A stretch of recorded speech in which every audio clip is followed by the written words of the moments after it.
case from Madhya Pradesh came out where a young tribal girl has been gang raped. Her 176 centimeter intestine came out, and her internal organs are torn apart.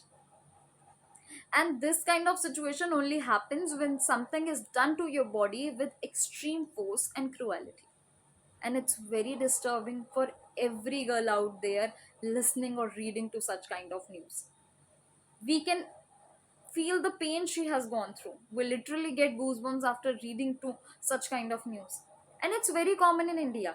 India में ये बहुत ज्यादा common है क्योंकि हम साल में एक बार ऐसे घिनौने रेप केसेस नहीं सुनते हैं.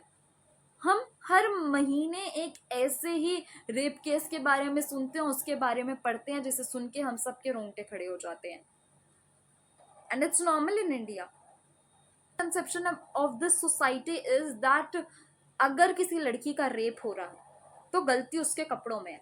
कभी भी अगर कोई रेप केस होता है ना, तो सबसे पहले सोसाइटी के लोग आके ये पूछते हैं कि वो रात को किस वक्त बाहर निकली थी, वो रात को इस समय बाहर क्यों निकली थी, उसकी स्कर्ट की लेंथ शायद ज्यादा छोटी थी या उसके टॉप की लेंथ कम थी.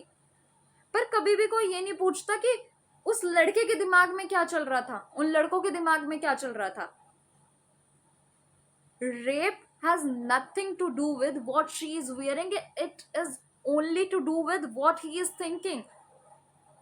And बहुत सिखा लिया अपनी लड़कियों को, ये करो, ये मत करो, वो मत करो. Start teaching your girl out there is not an opportunity for you. हर लड़के को ये समझाना बहुत ज्यादा जरूरी है. Instead of teaching your girl that you should go out at this time or not, you should wear this or not. It's very important. And अगर society ये बोलती है that it has to do something with a girl what she is wearing, मतलब कि एक लड़की ने जो क्या पहना है वो सबसे ज्यादा मैटर करता है किसी भी रेप केस में. तो एक 5 साल की लड़की के साथ रेप होता है उत्तर प्रदेश के एक मंदिर के अंदर. एक 4 महीने की लड़की का उसी के घर में रेप होता है, उसी का कोई रिलेटिव उसका रेप करता है.